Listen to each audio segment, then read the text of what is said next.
I'm Laura Nelkin. I'm a knitwear designer. I live in upstate New York in the Finger Lakes region, and I love knitting with beads. I'm about to show you a bind off that I've been using on designs for quite a long time, and I made this video years ago, and it was time to update and upgrade it. So oftentimes, when I'm binding off a lace shawl, I'm tempted to add beads to my bind off because it adds just this beautiful weight and drape and shine to the edge of a project.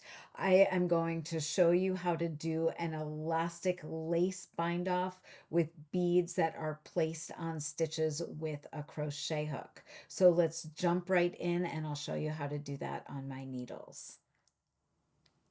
If you look underneath the camera with me, you will see this decorative beaded bind off at the edge of the shawl that I'm wearing. I love how the beads show from the right and wrong sides of this project. They're right on the very edge of the bind off, and you can see that the bind off is really elastic. So it's perfect at the edge of a lace shawl when you're binding off to use this. I've got a little swatch right here of that same edging I showed you with a yarn that is just a little bit heavier, so it's easier to see my stitches as I work this. And the first thing that you're going to do to start this bind off is just work 2 stitches. So I've knit 2 stitches, and now I'm going to take my left hand needle and go into the front of those 2 stitches, wrap the yarn around, and pull that stitch through, and I've just bound off 1 stitch. Sometimes that bind off I just used is called a Russian lace bind off. And so now what I'm going to do is just pinch those 2 stitches right there so that the stitch that's left on the left hand needle doesn't go anywhere. And then with an 0.8 millimeter crochet hook, I'm going to take a size 6 Japanese seed bead, and I'm going to take that bead and just slide it down onto that stitch. Sometimes your crochet hook pops out and you need to pinch with your finger like that for a second. And now I'm going to take that stitch and put it back onto my needle.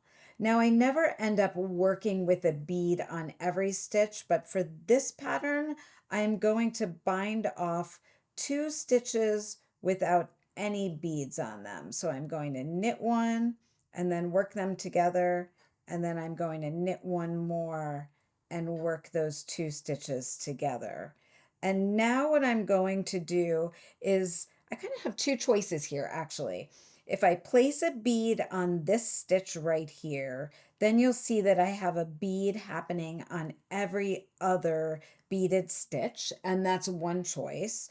Or you can work one more stitch and then work those 2 stitches together and then place a bead. And then I'll have 2 bound off stitches that are plain with a bead in between. And I'm going to do that for this shawl that I'm working on because I have a lot of stitches on the edge of the shawl, and it might get too heavy if I placed a bead every other stitch. So I'm just going to continue on like that.